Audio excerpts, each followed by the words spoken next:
আল্লাহ বলছেন আমি কেন এই আযাবগুলো দেই শোনো, লিউযীকুহুম বা'দাল্লাযী আমিলু, যেন আমার গোলামেরা এই আযাবের সিগন্যাল পাওয়ার পরে সাথে সাথে যেন তারা তাওবা করে।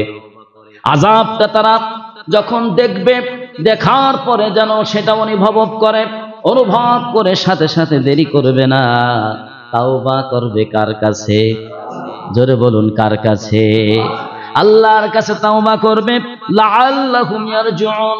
ও আমার বান্দারা, এই আযাব গজব আমি এই জন্য পাঠাই, আমার বান্দাকে একেবারে ধূলিসাৎ করে দেওয়ার জন্য নয়। পড়েন আউযু বিল্লাহি মিনাশ শাইতানির রাজীম, বিসমিল্লাহির রাহমানির রহিম। যহরাল ফাসাদু ফিল বাররি ওয়াল বাহরি বিমা কাসাবাত আইদিন নাস লিইউযীকাহুম বা'দাল্লাযী আমিলু লাআল্লাহুম ইয়ারজিউন। বলেন আল্লাহু আকবার। মহান রব্বুল আলামিন বলছেন যহরাল ফাসাদু ফিল বাররি ওয়াল বাহরি, জলে আর স্থলে যত ধরনের আযাব আর গজব, বিপত্তি আপত্তি তোমরা দেখতে পাচ্ছ, এগুলো কি কার গজব? দোষ কার? আল্লাহ। আযাব গজব যা আসতেছে কে পাঠাচ্ছেন? এটা সঠিক, কিন্তু দোষ কার? আল্লাহর বলা যাবে না, আল্লাহ নিজেই বলতেছেন যত আযাব আর গজব দুনিয়ার জলস্থলে, জলের ভিতরে এবং স্থল ভাগে যত আযাব তোমরা দেখতে পাচ্ছ, বিমা কাসাবাত আইদিন নাস। এই নাস মানে নাচানাচি না, গত সপ্তাহে বলেছি। বাউলরা কিন্তু নাচ মানে নাচানাচি বুঝাইছে, কিন্তু নাচ শব্দের অর্থ কি? হ্যাঁ, সবাই বলুন, মানুষ। আইদিন নাস, আইদুন মানে ইয়াদুন মানে হাত, বিমা কাসাবাত, কাসাবাত মানে উপার্জন, মানুষের হাতের কামাই। এই যে আযাব, এই যে শাস্তি, এই যে গজব, এই যে জলোচ্ছ্বাস, বন্যা, ভূমিকম্প, সবকিছু কাদের হাতের কামাই? আইদিন নাস, মানুষের হাতের কামাই। আল্লাহ বলছেন আমি কেন এই আযাবগুলো দেই শোনো, লিউযীকুহুম বা'দাল্লাযী আমিলু, যেন আমার গোলামেরা এই আযাবের সিগন্যাল পাওয়ার পরে সাথে সাথে যেন তারা তাওবা করে। আযাবটা তারা যখন দেখবে, দেখার পরে যেন সেটা অনুভব করে সাথে সাথে দেরি করবে না, তাওবা করবে কার কাছে? জোরে বলুন, কার কাছে? আল্লাহর কাছে তাওবা করবে। লাআল্লাহুম ইয়ারজিউন। ও আমার বান্দারা, এই আযাব গজব আমি এই জন্য পাঠাই, আমার বান্দাকে একেবারে ধূলিসাৎ করে দেওয়ার জন্য নয়, বান্দাকে পৃথিবী থেকে ধ্বংস করে দেওয়ার জন্য নয়, বরঞ্চ আমি আল্লাহ, আমি তার মালিক, আমি তার সৃষ্টিকর্তা। আমি চাই আমার বান্দা যে পাপের মধ্যে ডুবে আছে, যে পাপের সাগরের মতো গহ্বরে চলে গিয়েছে, আমার বান্দা যেন এই আযাবকে লক্ষ্য করে ইয়ারজিউন, যেন আমার রাস্তায় ফিরে আসতে পারে। জোরে কোন সুবহানাল্লাহ। আমি ধ্বংস করে দেই না, আমি সিগন্যাল দেই, ছোট ছোট আযাব দিয়ে বান্দাকে সতর্ক করি। তারপরেও বান্দা যদি ফিরে না আসে, পাপের ভিতরেই থেকে যায়, তখন আমি আল্লাহ তার এই কর্মফল হিসেবে তার উপরে গজব নাজিল করে দেই। বলেন আল্লাহু আকবার। সুতরাং আমাদের দেশে এই যে বারবার ভূমিকম্পের সিগন্যাল, এটা কি আল্লাহ এমনি এমনি দিচ্ছেন? আমাদের পাপের ফসল। যেহেতু আল্লাহ বলছেন ও গোলামেরা, তোমাদের হাতের কামাই, তোমাদের কর্মফল, যেই কাজগুলো করে চলেছো, এই কাজের কারণে বাংলাদেশের প্রতি আমার কিছুটা নারাজ চলে আসছে। কথা বলেন ঠিক কিনা? এবারে আয়াতের তাফসীরে চলে গেলাম। ওগো আল্লাহ, কোন কোন কাজ করলে তুমি বান্দার উপরে বেশি অখুশি হয়ে যাও, আর একটার পর একটা এই গজব আর আযাব ওই ভূমির উপরে নাজিল করো? সেই কি পাপ? ওই পাপগুলো তো আমরা জানতে চাই। যদি আমাদের জানা থাকে আমরা সতর্ক হয়ে যাব। কথা বলেন ঠিক কিনা? আল্লাহ রাব্বুল আলামিন জানাচ্ছেন, হাবিব হাবিব, আমার দোস্ত, আপনার উম্মতকে সতর্ক করুন। এই হাদিসটা হযরত আলী ইবনে আবি তালিব, আমার রাসূলের আপন চাচাতো ভাই, আপন জামাই, এই হাদিসটা বর্ণনা করেছেন।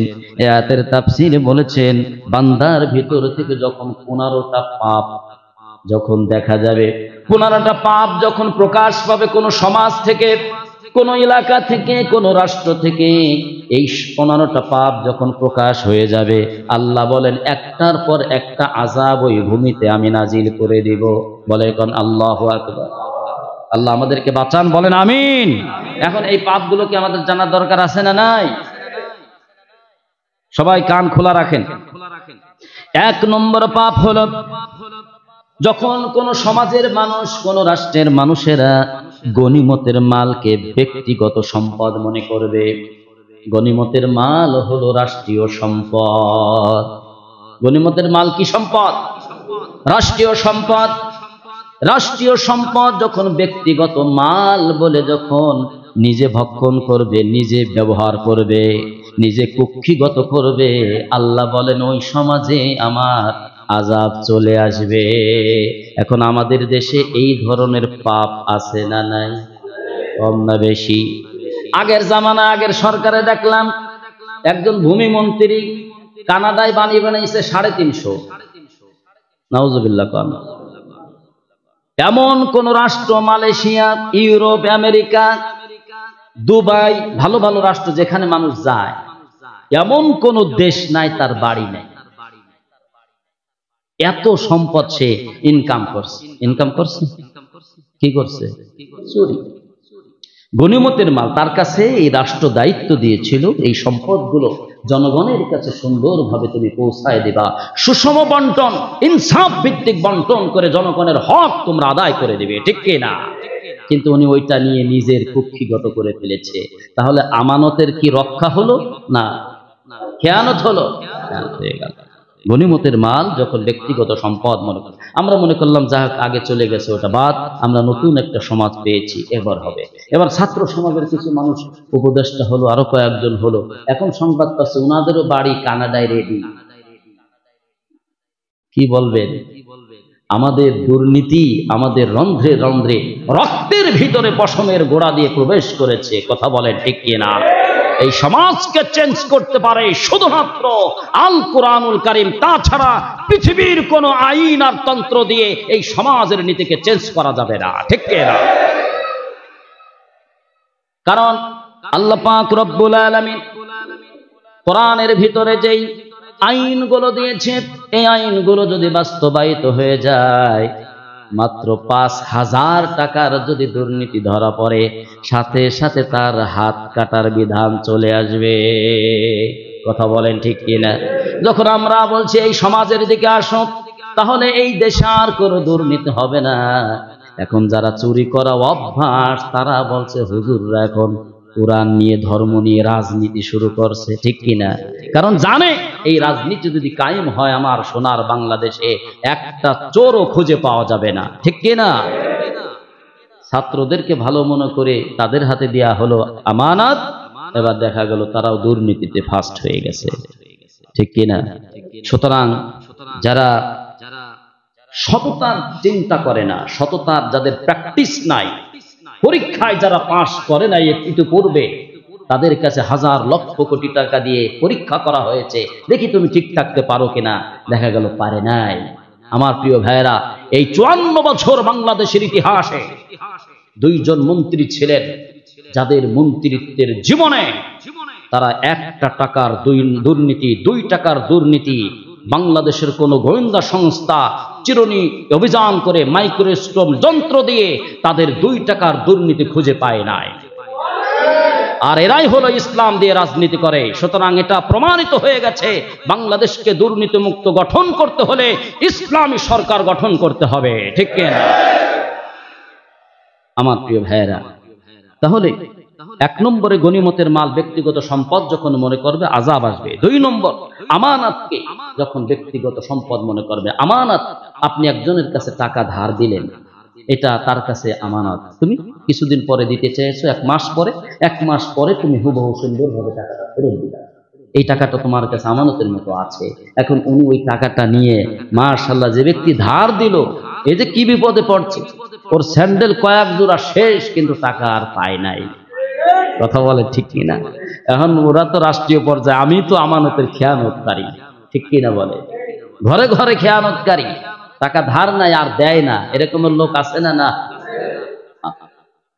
সম্মানিত হাজিরিন, সুতরাং আমানতটাকেও রাষ্ট্রীয় সম্পদ, এটা আমানত।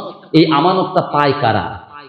এমপি, মন্ত্রী, চেয়ারম্যান যারা, ঠিক কিনা বলে? তাদের কাছে গোটা রাষ্ট্রের আমানত, এই রাষ্ট্রের জনগণ সবাই তাদের কাছে তুলে দেয়। এই লোকগুলোর কাছে তুলে দেয়। যখন তারা খেয়ানত করে, আল্লাহ বলেন এই সমাজে আমার আযাব আসবে। সম্মানিত হাজিরিন, তিন নম্বর পয়েন্টে চলে যান। যাকাতকে যখন জরিমানা মনে করা হবে, যখন এক ব্যক্তি 10 লক্ষ টাকার মালিক হয়ে যাবে, এই ব্যক্তির যাকাত আসবে কয় হাজার? 12,500। 12,500 টাকা তার যাকাত আসবে। এই টাকাটা যখন তার কাছে চাওয়া হবে, বা যখন দিয়ে দেওয়ার বলবে, ওই সামান্য কয়েকটা লুঙ্গি আর গামছা কিনে দরিদ্র মানুষের কাছে দিয়ে দিবে, ঠিক কিনা বলে? ওইটা দিয়ে বলবে যে আমার আদায় হয়ে গেছে। আর প্রতি বছর যখন তার কাছে এই যাকাত চাওয়া হয়, বিরাট ঝামেলা। এটা তো অল্প টাকার মালিক, কিন্তু কোটি টাকার মালিক যারা, তাদের কাছে সবাই না, কিয়ামত পর্যন্ত আল্লাহ তাআলার খাস কিছু বান্দা থাকবে, যত টাকার মালিক হোক না কেন, তারা হিসাব করে করে যাকাত বের করে জনম দুঃখী মানুষদের কাছে তারা পৌঁছায় দেবে, ঠিক কিনা বলেন? কিছু মানুষ থাকবেই কিয়ামত পর্যন্ত। আর যারা কোটি টাকার মালিক হওয়ার পরে দেবে না, জরিমানা মনে করবে। অধিকাংশ মানুষ যখন এই যাকাতকে জরিমানা মনে করবে, আল্লাহ বলেন ওই সমাজে আমার গজব যাবে। সম্মানিত হাজিরিন, যাকাত দিলে টাকা নষ্ট হয় না, সম্পদ নষ্ট হয় না, সম্পদ আল্লাহ তাআলা ক্ষয়ক্ষতি থেকে বাঁচিয়ে দেয়। সুবহানাল্লাহ কোন? এই যে আপনারা আকিজ গ্রুপের নাম শোনেন নাই? ওনারা মোটামুটি ইসলামিক মাইন্ডেড। এই আকিজ গ্রুপের যত সম্পদ আছে, ওনারা একজন ওইভাবে ম্যানেজার সিস্টেমে বসিয়ে দেওয়া হয়েছে সফটওয়্যার আকারে। আমাদের আজকে যত প্রফিট, এই প্রফিটের 2.5% অটোমেটিক্যালি যাকাত ফান্ডে চলে যাবে, হিসাব করা লাগবে না, এটা সফটওয়্যার করে দিয়েছে। আমরা কিয়ামত পর্যন্ত যতদিন বেঁচে থাকবো, আকিজ গ্রুপ কোনো যাকাতের সম্পদ 1 টাকাও তারা গ্রহণ করবে না, নিজেরা খাবে না।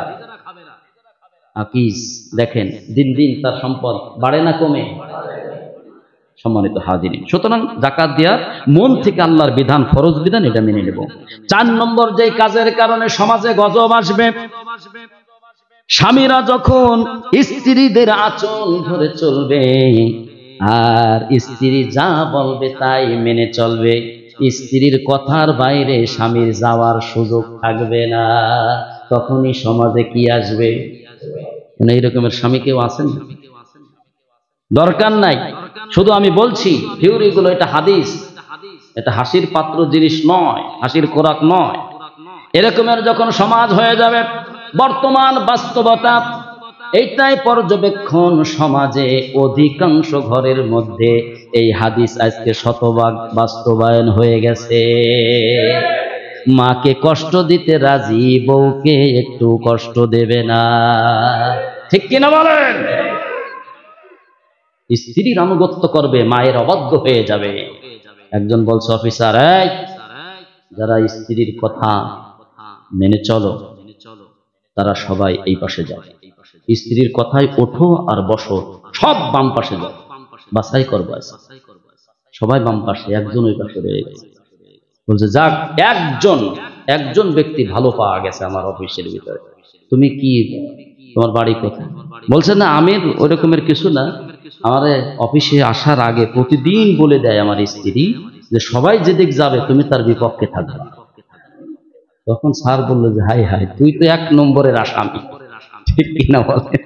আমার প্রিয় ভাইরা, যখন এই পরিস্থিতি তৈরি হয়ে যাবে, আল্লাহ রাব্বুল আলামিন জানাচ্ছে এই সমাজের ভিতরে আযাব আর গজব চলে আসবে। ও আমার প্রিয় ভাইরা, 5 নম্বর যে কারণটা, যখন সন্তান, এটা হয়ে গেছে। 6 নম্বর কারণ, বাবাকে সম্মান না করে সন্তানগুলো বন্ধু বান্ধব, বিভিন্ন নেতা নেত্রীকে বেশি সম্মান করবে, আছে না না? বৃদ্ধ বাবা বাবা বাসার মধ্যে ঢুকাতে অতটা সুখী হবে না, হ্যাপি হবে না, যতটা খুশি বন্ধু বান্ধব আর নেতা যখন ঘরে ঢুকবে খুশি হয়ে যাবে। আছে না নাই? বাবাকে বৃদ্ধাশ্রমে রেখে আসে আর নিজের বাবাকে বৃদ্ধাশ্রমে রেখে আসে, আর নেতার জন্য জমি বিক্রি করে হাদিয়া তহবা দেয়। আছে না নাই? যখন এই সমাজ কায়েম হবে আযাব চলে আসবে। আমার প্রিয় ভাইরা, 7 নম্বরে সমাজের নিকৃষ্ট মানুষগুলো যখন সমাজের নেতৃত্বের দায়িত্ব পেয়ে যাবে। আছে না নাই? সমাজের নিকৃষ্ট মানুষগুলো নেতৃত্বের স্থান দখল করবে। বাংলাদেশ সহ, ভারত সহ, উপমহাদেশ সহ গোটা পৃথিবীর রাজনৈতিক জীবনটাকে বিশ্লেষণ করে দেখে বর্তমান সময়ে ক্ষমতার মসনদে যারা সব থেকে ভালো মানুষ তারা। কি বলেন, আপনাদের অভিমত কি? হ্যাঁ, সমাজে যারা বেশি লুটতারাজ করে, যে বেশি আত্মসাৎকারী, যে বেশি মদখোর, যে বেশি গাঁজাখোর, এই সকল মানুষগুলোকে আমরাই বাছাই করে করে নেতৃত্বের আসনে বসাই। ঠিক কিনা বলে? আল্লাহ বলেন, এই গোলাম, তুই বাছাই করেছিস না, তোমার কারণে এই সমাজে আযাব আর গজব আসবে। প্রিয় ভাইরা আমার, অনেক দেখেছেন বাংলাদেশে সহ অনেক জায়গায় রব উঠেছে, অনেক দেখেছি। আর নয়, এখন একজন সৎ মানুষজন আমাদের উপরে থাকে, এই নিয়ত আমরা করেছি। ঠিক কিনা বলেন? আল্লাহ কবুল করুন, বলেন আমিন। এরপরে যখন মানুষকে সম্মান করা হবে তার নির্যাতন থেকে বেঁচে থাকার ভয়ে কিছু মানুষকে সম্মান করে বাধ্য হইয়া মানুষ, আছে না নাই? চেয়ারম্যান সাহেবরা যদি সালাম না দেই তবে তো কালকেই আমার খবর করে দিবে। ঠিক কিনা বলে? এই জন্য বাধ্য হয়ে সালাম দেয়। আবার সালাম না দিলে কয় ওই লোকটা আমার সালাম দেয় না, এরকম বলে। ইসলামের নিয়ম হলো যে ব্যক্তি চেয়ারম্যান সে মেম্বারকে সালাম দেবে, এবং চেয়ারম্যান মেম্বারের সালাম সরাসরি জনগণের কাছে তারা দিয়ে দিবে। সুবহানাল্লাহ কোন? প্রেসিডেন্ট মন্ত্রীদেরকে সালাম দিবে, মন্ত্রী এমপিদেরকে সালাম দিবে, এমপি চেয়ারম্যানদেরকে সালাম দেবে। অর্থাৎ যে যত বড় উপরের চেয়ার সে নিচের চেয়ারওয়ালাদেরকে সালাম দিবে। জোরে পান সুবহানাল্লাহ। বিশ্বনবী এটা আমাদেরকে দেখিয়ে গিয়েছেন। আবু বকর বলছে, এতবার চেষ্টা করেছি আমার নবীকে সালাম দেওয়ার জন্য, আগে সালাম দিতে পারিনি, নবী বারবার আগে সালাম দিয়েছে। সুবহানাল্লাহ। অথচ বিশ্বনবী মদিনার প্রেসিডেন্ট, আর আমরা এমন প্রেসিডেন্ট পাই সালাম না দিলে আমাদেরকে ফাঁসিও দিয়ে দিতে পারে। কথা বলেন ঠিক কিনা? আমার প্রিয় ভাইরা, সুতরাং সেই সুস্থ ধারার দিকে আমাদেরকে ফিরে আসতে হবে যদি আযাব আর গজব থেকে বাঁচতে চাই। আর 9 নম্বর যেই বিষয়টা হবে, মসজিদের চাকচিক্য বেড়ে যাবে কিন্তু হেদায়েত থাকবে না। আছে না নাই? তোমাদের মসজিদ আর কি টাইলস লাগাইছো, আমি সরাসরি তুরস্ক থেকে আনাইছি, এরকমের গর্ব করার লোক আছে না নাই? মসজিদের কমিটিরা যখন এক জায়গা বসে, বিভিন্ন কমিটি, ওই পাড়ার মসজিদ, বিভিন্ন জায়গার মসজিদ কমিটি এক জায়গা, আমরা তো তুরস্ক থেকে, ও বলছে তুরস্কতে লবেন, আমি তো সরাসরি কানাডার ওই সাদা পাথরের যে পাহাড়, ওই পাহাড় কেটে তারপরে সেখান থেকে টাইলস কিনে মসজিদে লাগাইছে। সুতরাং এটা হাদিস, নবী বলছেন মসজিদের চাকচিক্য নিয়ে গর্ববোধ হবে কিন্তু সেখানে হেদায়েত শূন্য হয়ে যাবে। তখনই দেখবা এই সমাজে আযাব আর গজব চলে আসবে। আল্লাহ হেফাজত করুন, বলেন আমিন। প্রিয় ভাইরা আমার, 10 নম্বরে প্রকাশ্যে মাদক সেবন, প্রকাশ্যে মদ্য পান হবে, মাদক সেবন শুরু হয়ে যাবে। আছে না নাই? মাদক বলতে আপনারা খালি বোতল মনে করেন। সিগারেট কি? একটা হাদিস দেখান না সিগারেট জায়েজ আছে? আছে? কি খান? ওটা কি উপকার আছে? পৃথিবীতে একমাত্র খাবার যেটার গায়ে তার বদনাম লেখা আছে। ঠিক কিনা বলেন? এটা খাবেন তো বিষ পান করবেন, এটা খাবেন আপনার ক্যান্সার হওয়ার সম্ভাবনা আছে, এটা গায়ে লেখা থাকেন। তারপরে মানুষ খায় না। এত দাম বাড়ায় সরকার, তারপরে ওইটাই বেশি বিক্রি। নাউজুবিল্লাহ। কম প্রকাশ্যে। আর এই সিগারেট গুলোকে প্রকাশ্যে খায় না আড়ালে খায়? নাউজুবিল্লাহ। দাড়ি পাকা মুরব্বী হাজী সাহেব কিচ্ছু মানে না, হুজুর আলেম ওলামা বয়োজ্যেষ্ঠ কিচ্ছু মানে না, ছোট্ট ছোট্ট কেবল দাড়ি গোপ উঠতেছে, এরা খাওয়া শুরু করছে সবার সামনে দিয়ে।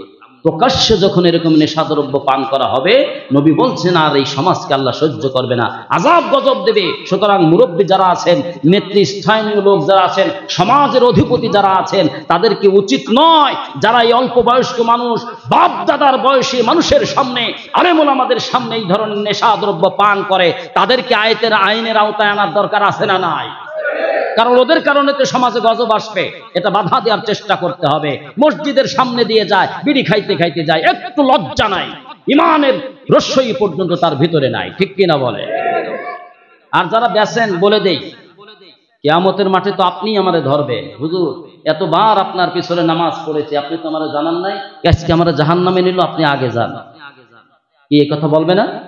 সুতরাং আমি ইমাম হিসেবে আপনাকে জানাচ্ছি, আপনি যে বিড়ি বেচেন, এই টাকা খাচ্ছেন, এটা কবিরা গুনাহ, হারাম।